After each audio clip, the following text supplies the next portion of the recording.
चंदन day के साथ। आइए नजर डालते हैं आज की सुर्खियों। थोड़ा ना इधर भी देखिएगा। चलो एक आदमी क्वेश्चन करो।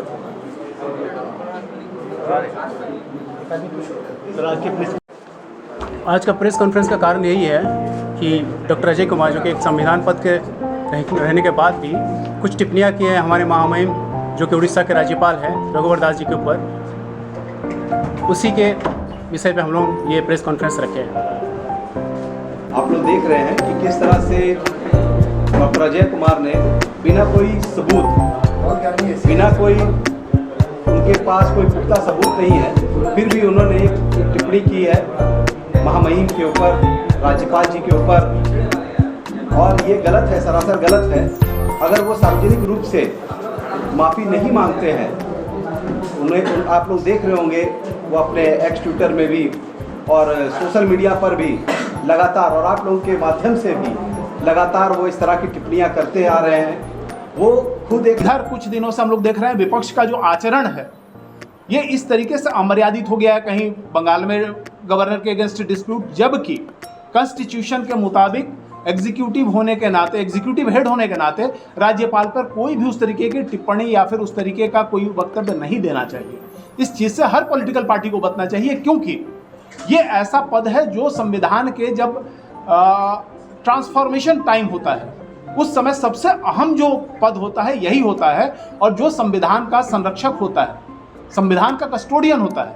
इसलिए ऐसे पद पे कोई भी गरिमाहीन वक्तव्य नहीं दिया जा सकता है। इसके लिए हम लोग चाहेंगे कि डॉक्टर अजय इस चीज पे शहरवासियों से माफी मांगे। नहीं माफी मांगते हैं, बात नहीं आती है, तो आप लोग का अगला कदम क्या होगा? क्या ये FIR की तरफ जाएंगे आप लोग?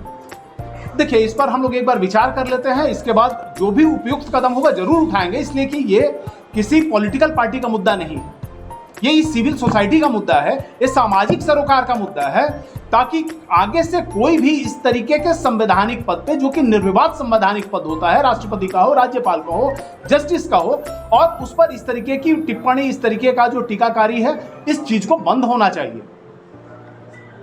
टिप्पणी रही पिछले दिनों जो कि महामहिम राज्यपाल श्री रघुवर दास जी के विषय में जो उन्होंने कहा कि वो राजनीतिक रूप से यहाँ प्रभावित कर रहे हैं, इसी के विरुद्ध में हम लोगों ने उनको एडवोकेट सोमेन कुमार की तरफ से नोटिस भेजा है।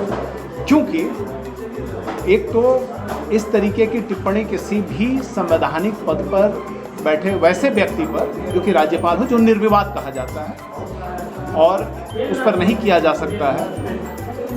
ये संविधान के आर्टिकल 361 का सीधे सीधे वायलेशन है, जबकि राज्यपाल के खिलाफ कोर्ट तक में कोई वैसा चार्ज आप नहीं चला सकते हैं, तो कोई पॉलिटिकल वक्तव्य में आप ऐसी टिप्पणी नहीं कर सकते हैं। दूसरी बात यह है कि आप राजनीतिक फायदे के लिए जनता को दिग्भ्रमित मत कीजिए, क्योंकि आम जन जो है वो नहीं जानते हैं कि महामहिम राज्यपाल आए हैं तो वो क्या कोई पॉलिटिकल मीटिंग के लिए आए हैं, पर्सनल मीटिंग के लिए आए हैं, या फिर यहाँ सामाजिक सरोकार, आप लोग भी एक्टिव हैं, आप लोग जानते होंगे, वो यहाँ के रहने वाले हैं। जब भी वैसा मौका मिला, यहाँ के पर्व त्यौहार इस सब मौके पे शुरू से शरीक हुए हैं, तो वैसा शरीक होना राज्यपाल का दायित्व भी बनता है और व्यवहारिक।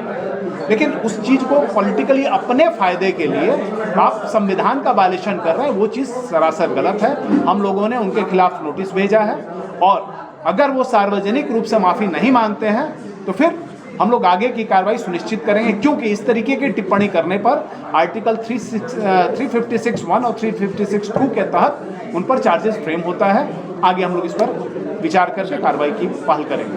आशा करती हूँ कि आप इसी तरह बने रहेंगे हमारे NIS मीडिया के साथ दुनिया भर की खबरों के लिए।